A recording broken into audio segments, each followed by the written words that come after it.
l'équation 4,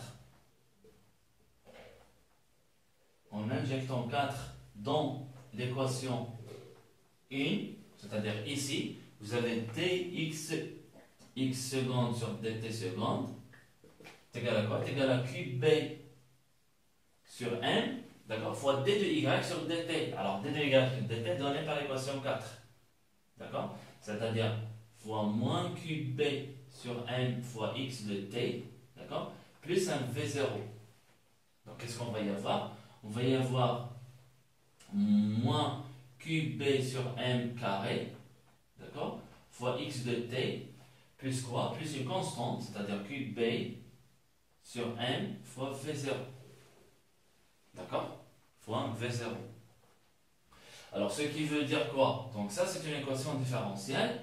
Donc, vous avez d de x secondes, c'est-à-dire simplifié, on va noter donc x secondes, moins, c'est-à-dire plus. Alors, qb sur m, je vais poser oméga 0 carré, donc une pulsation, fois x de t qui est égal à quoi? C'est égal à qb sur m fois v0. D'accord? Ça, c'est une équation différentielle du deuxième ordre avec second membre. Alors, on peut en chercher une deuxième équation différentielle si vous voulez, mais on partira avec l'équation 1. Donc, avec l'équation 1, donc d'après l'équation 1, c'est-à-dire d de x sur dt seconde, qui est égal à quoi? Qui est égal à qb, donc on va faire une intégration directement. Alors d, donc l'intégration de la dérivée seconde, c'est une dérivée première, est égal à quoi? C'est égal à qb sur m fois y de t, d'accord? Fois y de t. D'accord? Plus, si vous voulez, une constante. D'accord? La constante, c'est at égale 0. À t égale 0, vous avez y égale 0. Et la vitesse suivant l'axe des x est égale 0. Ce qui veut dire que la constante est égale 0 aussi. D'accord? Donc, d de x sur dt est égal à quoi? C'est égal à qb sur m fois y de t. D'accord? Et on partira l'équation dans la deuxième équation, vous avez d de x. On va réinjecter d de x ici. Donc, qu'est-ce qu'on va y avoir? Donc, et d'après 2, on a quoi? On a d secondes de y sur dt seconde, c'est égal à quoi? C'est égal à moins qb sur m, alors fois d de x sur dt. D de x sur dt est donné par l'équation ça, si vous voulez 4'. D'accord? C'est égal à qb, donc fois qb, c'est-à-dire un qb carré, fois y de t. Donc ici, vous avez une équation différentielle du deuxième ordre qui concerne que la fonction y de t, c'est y de t et sa dérivée. Donc on pose qb sur m est égal à 1 oméga 0, c'est une pulsation, d'accord? Et finalement, qu'est-ce qu'on va y avoir? On va y avoir que la dérivée seconde de y est égale à moins oméga 0 carré fois y de t. Donc c'est une équation différentielle classique. Donc c'est comme celle trouvée dans un circuit RLC, si vous vous rappelez, dérivée seconde de UC, plus un oméga 0 carré fois UC est égal à 0. Donc ici y de point t plus un oméga 0 carré, qui est y de t, qui est égal à 0. Alors c'est une équation différentielle. Donc solution maintenant. Alors solution de l'équation. C'est-à-dire on va noter par exemple 5. Alors, solution de 5.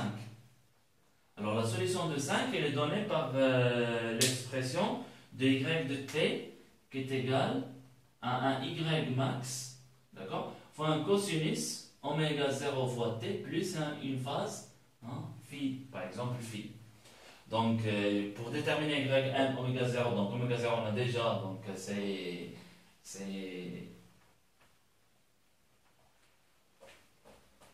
oh là là, j'efface toujours le schéma.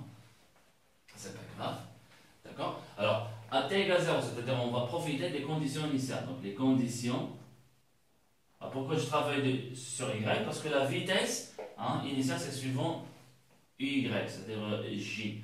Donc, les conditions initiales, c'est à t égale 0.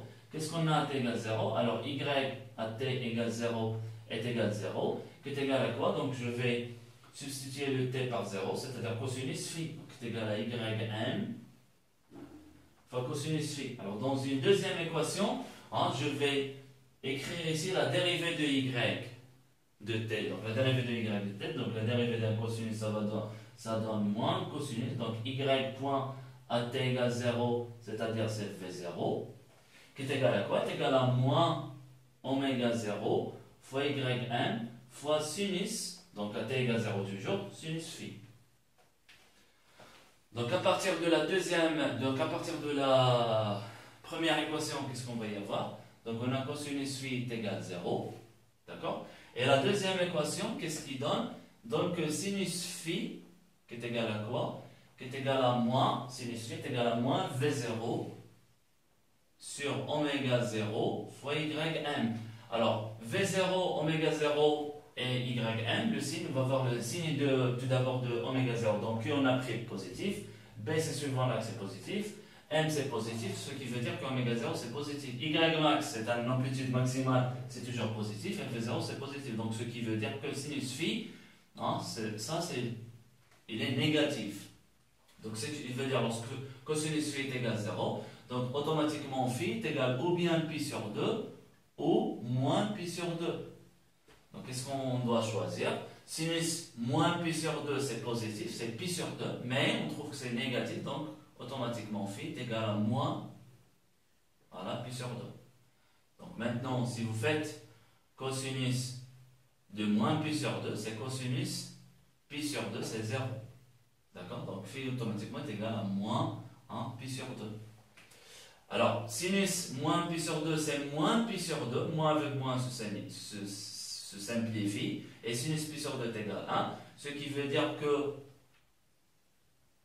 1 qui est égal à V0 sur oméga 0 fois ym. Donc ici on tire que ym est égal à quoi? Est égal à V0 sur oméga. Et du coup, on peut en profiter pour donner l'expression de ym. Alors ym est égal à quoi?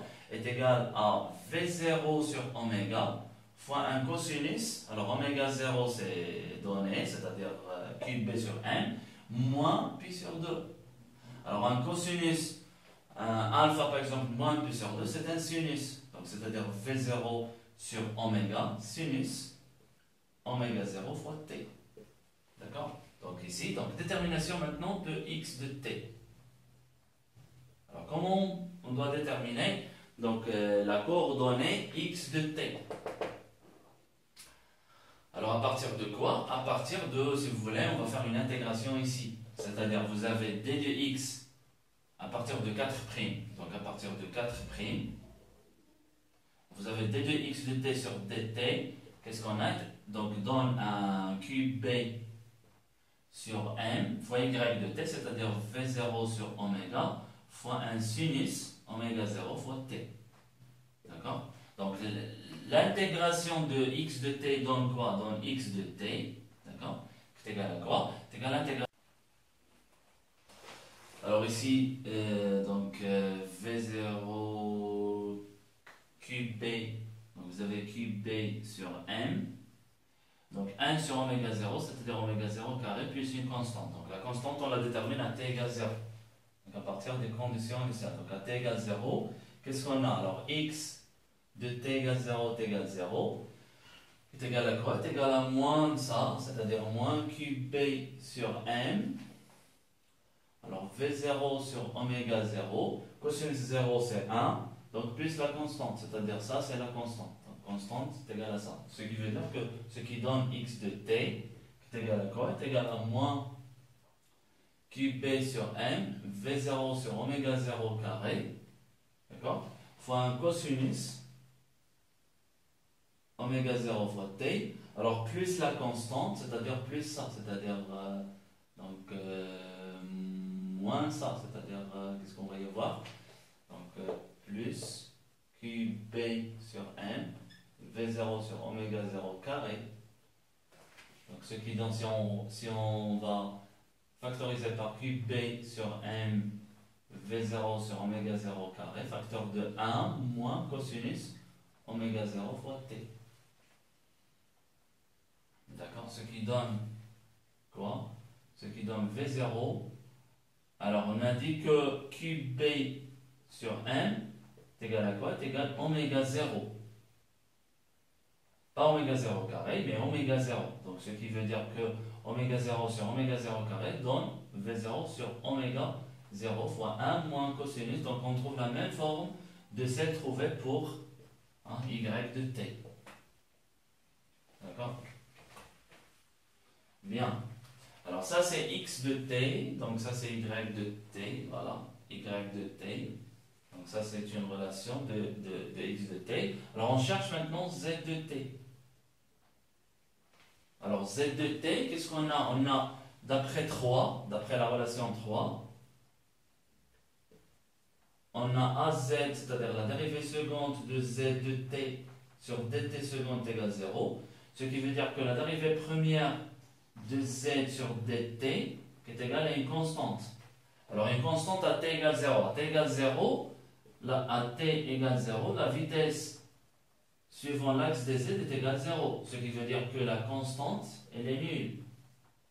Constante nulle. C'est-à-dire dz sur dt est égal à 0. Ce qui veut dire que z de t est égal à une constante. Donc ça aussi à t égale 0. À t égale 0, la particule, c'est-à-dire dans l'origine, elle était à l'origine, c'est-à-dire elle était en coordonnée de 0 pour l'axe des z. Ce qui veut dire que z de t est égal à 0. Donc z de t est égal à 0. Ce qui veut dire, donc z de t est égal à 0, x de t pas 0, c'est 1 moins cosinus, et y de t aussi pas 0, c'est sinus. Ce qui veut dire que vous avez le mouvement, il se fait seulement dans x et dans y, c'est-à-dire mouvement selon deux axes, c'est-à-dire un mouvement plan. Donc c'est ça donc si vous voulez ici, x de t qui est égal à v0 sur oméga 0, 1 moins cosinus oméga 0 fois t. Et y de t, on a dit, c'est v0 sur oméga 0 fois sinus oméga 0 fois t. Et z de t qui est égal à 0. Donc ceci, le mouvement de la particule, c'est un mouvement plan. Donc résumé, conclusion. Résumé, le mouvement de la particule,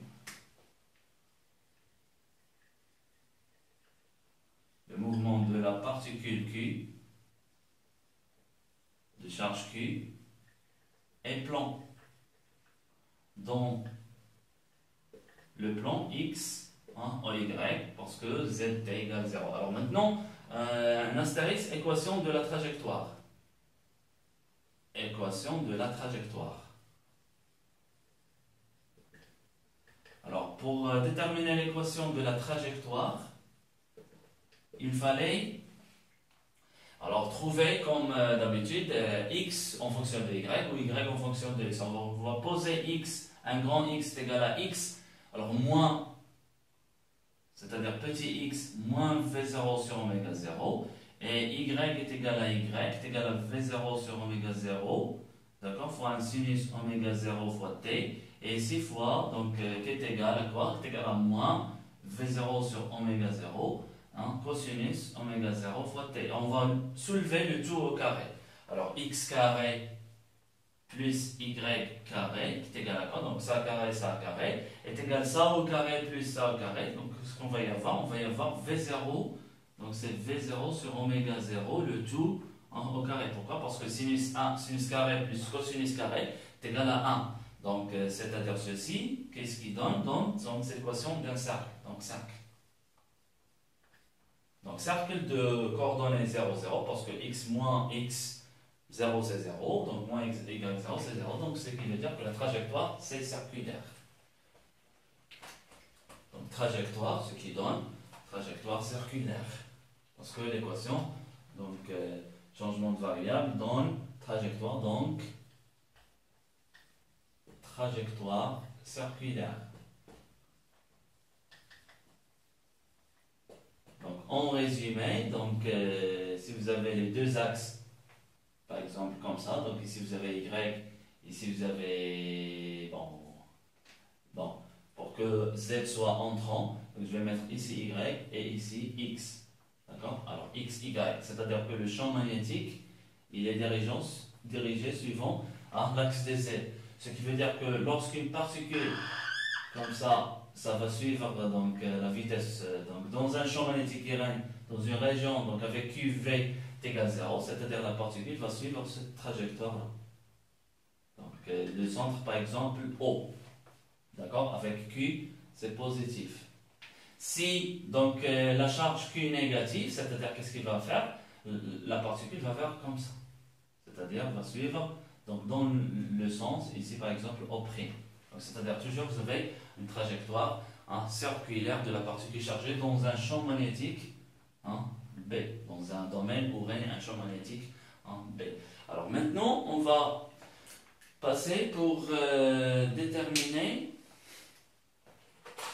Alors troisièmement je pense, donc j'ai perdu le fil, c'est pas moi. Donc alors on va partir pour faire l'étude, donc étude par exemple, donc étude dans le repère de Freinet.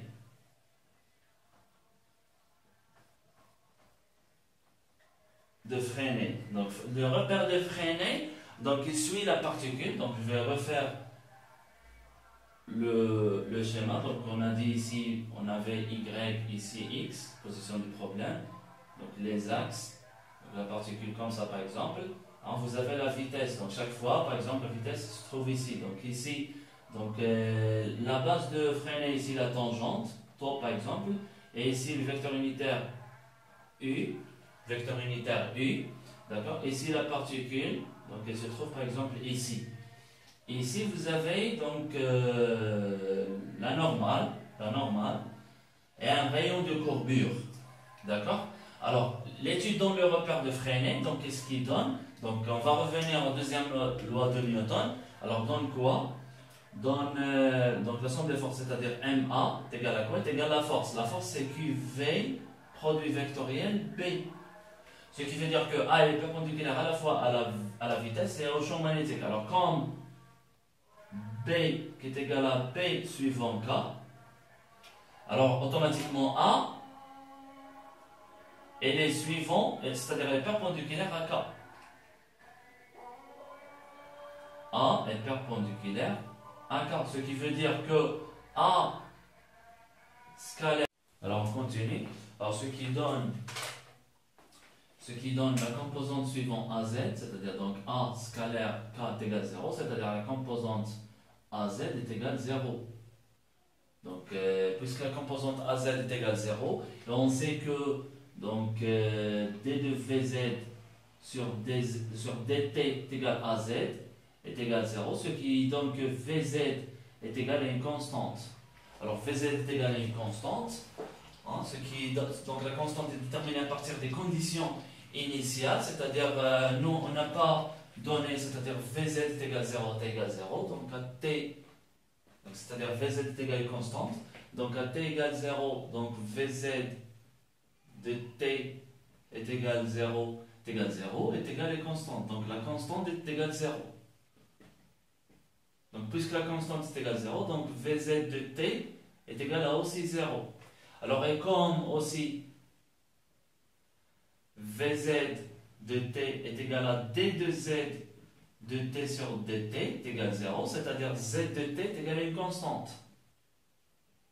D'accord? Alors puisque z de t est égal à une constante, donc cette constante est déterminée à partir des conditions initiales, donc c'est-à-dire à t est égal à 0, z de t est égal à 0, c'est-à-dire la particule est lancée depuis l'origine, donc z de t égale 0 est égal à une constante, donc la constante, donc ce qui veut dire que cette constante aussi elle est nulle. Donc puisque la constante est nulle, donc automatiquement z de t est égal à aussi 0. Donc il n'y a pas de z, il n'y a pas de vz et il n'y a pas d'accélération.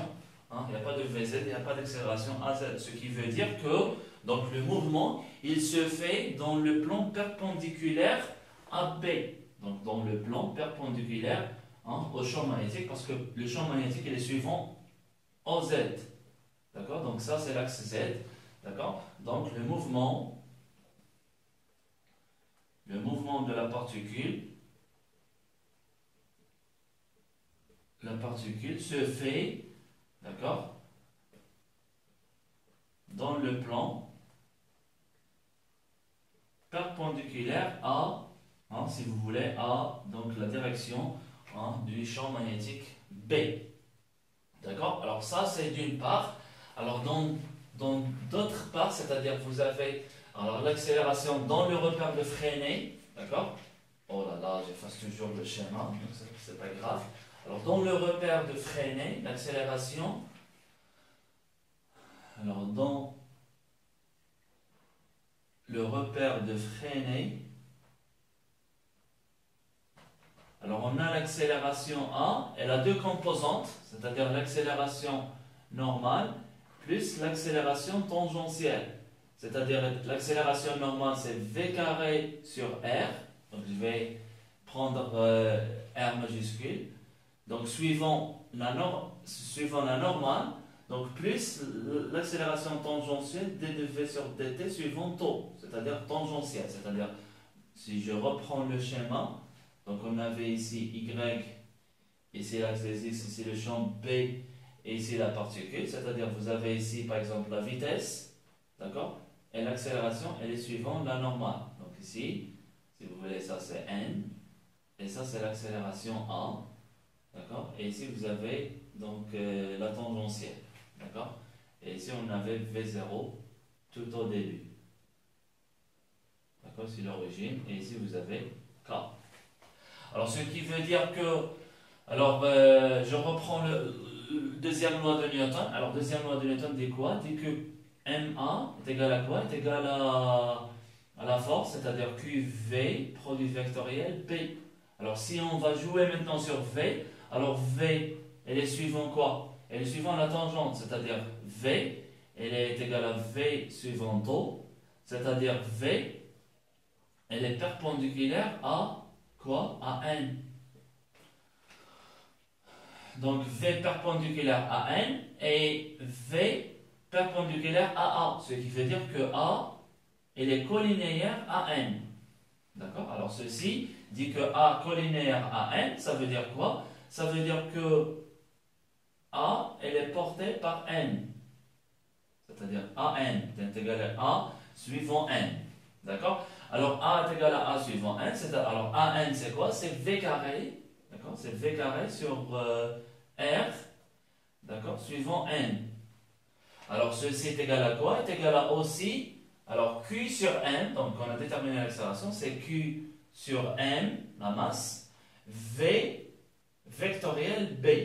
Alors on a considéré que toujours V reste perpendiculaire au champ magnétique B, c'est-à-dire sinus pi sur 2, c'est-à-dire finalement V carré sur R est égal à quoi? Est égal à QVB, le tout divisé par N. Alors on peut déterminer maintenant, si vous voulez, donc on avait V, donc la vitesse est constante, d'accord? On a considéré V0, toujours V0, d'accord?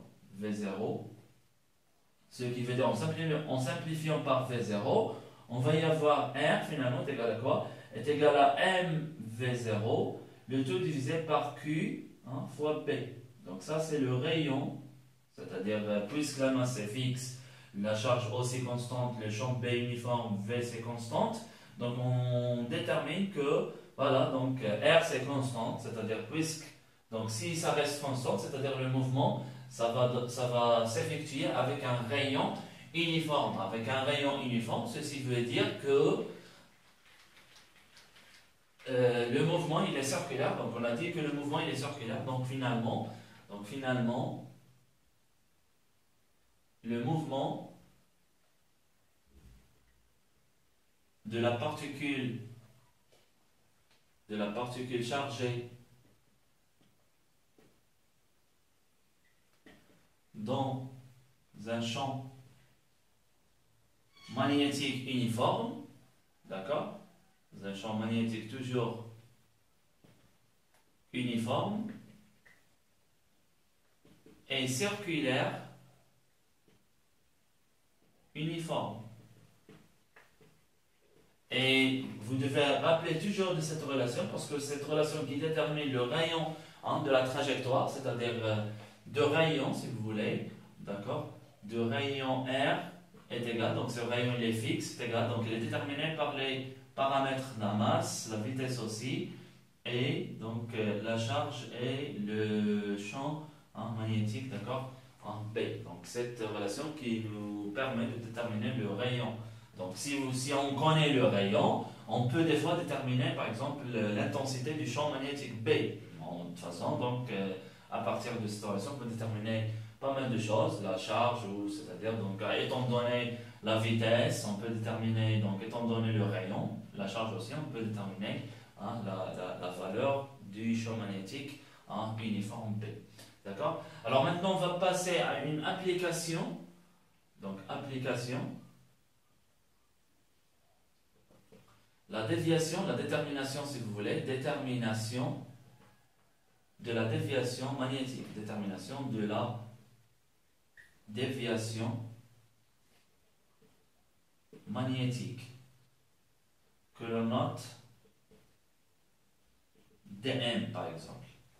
Alors, position du problème. Alors, qu'est-ce qu'on va considérer? On va considérer donc une source des particules chargées, d'accord? Une source des particules chargées, donc animée d'une vitesse v et qui vont entrer donc à un champ magnétique, d'accord? Dans un champ magnétique, par exemple, considère donc la longueur donc ici réunit un champ magnétique B, par exemple de cette forme-là, pardon. Vous avez un champ magnétique ici, donc de toute façon, on va considérer une distance grand L, d'accord? Ici, une distance grand L, on considère que donc il existe un écran qui est perpendiculaire à la direction de la vitesse, si vous voulez, vitesse donc des charges. On va considérer des électrons cette fois-ci, de charge négative, moins E, d'accord? Et qui vont entrer dans cette zone où règne un champ magnétique B. Donc, on va considérer le champ magnétique hein, comme ça. D'accord? Alors, une fois qu'ils vont entrer, donc ici on a un champ magnétique, une fois qu'ils vont entrer dans ce champ magnétique, c'est-à-dire les particules vont subir une force magnétique QV vectorielle B. Alors, cette force magnétique, alors puisque donc vous avez QV, donc toujours, donc je vous rappelle que QV produit vectoriel B est égal à F. Donc, pour déterminer le sens de F, il fallait, donc on a dit que Q c'est moins 1, maintenant c'est négatif. Donc, ce qui veut dire que V est le champ magnétique, donc il est comme ça. Donc, il est dirigé vers nous. Alors, maintenant, QV, donc vous avez QV, donc comme ça. Le champ magnétique il est comme ça. Alors, QV, c'est donc vers ce sens. Alors, pour changer, on va faire entrer le champ magnétique, par exemple, à l'intérieur, ce qui veut dire que la force, elle sera dirigée hein, vers le bas, c'est-à-dire comme ça. D'accord? Ce qui veut dire que, voilà, donc ici, qu'est-ce qu'on a? On a les extrémités du champ magnétique. Donc, c'est-à-dire, là, il n'existe pas de champ magnétique. C'est-à-dire, la particule va subir, d'accord? Va subir cette trajectoire. Alors, je vais refaire le schéma pour qu'il correspond. Donc ici la longueur petit L et ici on va considérer, donc on a dit que alors à ce stade là, c'est-à-dire ce point, donc à partir de ce point il n'y a pas de champ magnétique, c'est-à-dire il n'y a plus de force, c'est-à-dire la particule ici elle est isolée si vous voulez.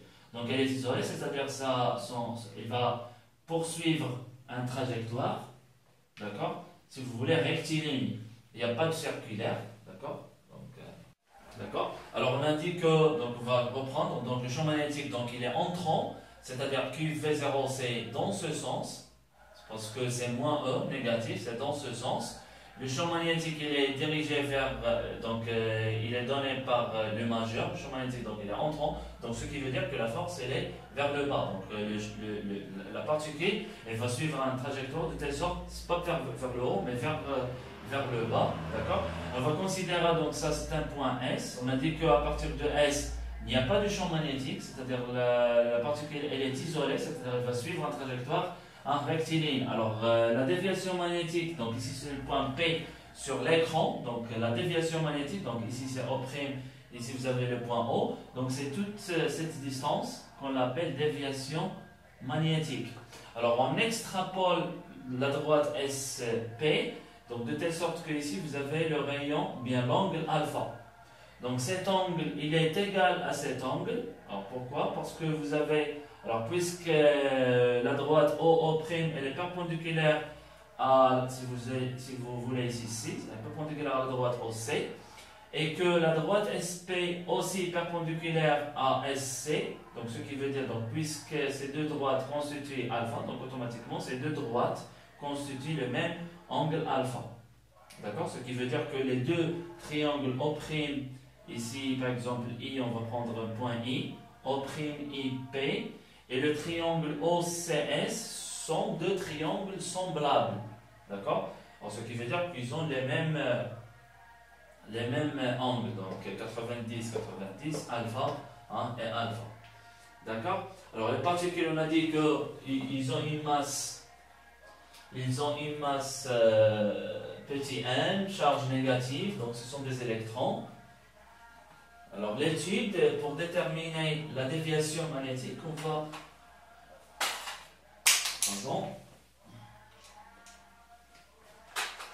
va considérer quoi? Alors qu'est-ce qu'on va considérer? On va considérer les deux triangles. Alors OCS, donc les deux triangles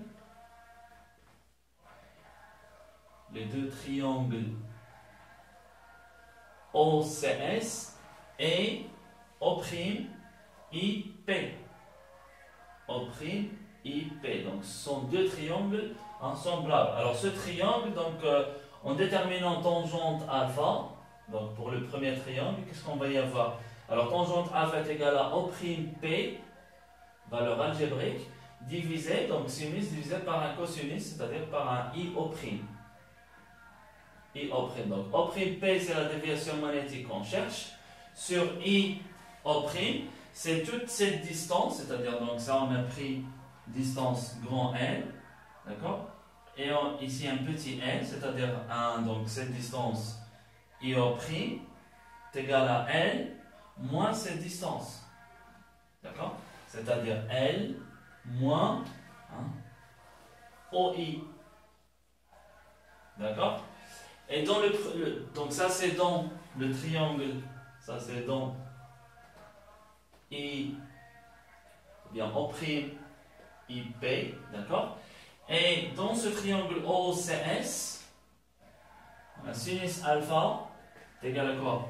Alors sinus alpha est égal à 7, donc la projection de S va donner par exemple un point coordonnate H, donc sinus alpha donne donc cette distance, HS, c'est la même distance que L, c'est-à-dire HS, divisé par le rayon, donc CS. CS c'est le rayon. Donc c'est-à-dire un HSL sur R. D'accord? Alors on s'arrange pour considérer les angles sont très faibles ici. Donc les angles sont petits. Ce qui veut dire qu'on a le droit de faire sinus alpha est égal à tangente alpha.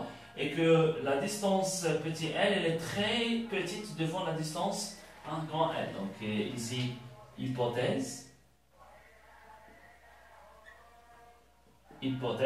Donc le grand L est très supérieur devant L. Et alpha, elle est très petite. C'est-à-dire que donc, alpha est très petite. Ce qui donne tangente alpha est égal à peu près sinus alpha est égal à aussi alpha. Ce qui donne quoi? Donc, alors, et aussi, donc, ce qui donne que L moins OI est égal à peu près un grand L. D'accord? Et que sinus alpha, on a dit, est égal à peu près tangente alpha. Donc, est égal à alpha, est égal à quoi? Est égal à dm, si vous voulez. dm sur L, qui est égal à L, petit l sur R. Donc, ceci nous donne la déviation magnétique. C'est égal à quoi? C'est égal à L, petit l, grand L sur R. Et R, on a déjà déterminé l'expression de R, c'est mv0 sur QP, c'est-à-dire Q fois L, divisé par mv0 fois P. Donc, qu'est-ce qu'on note?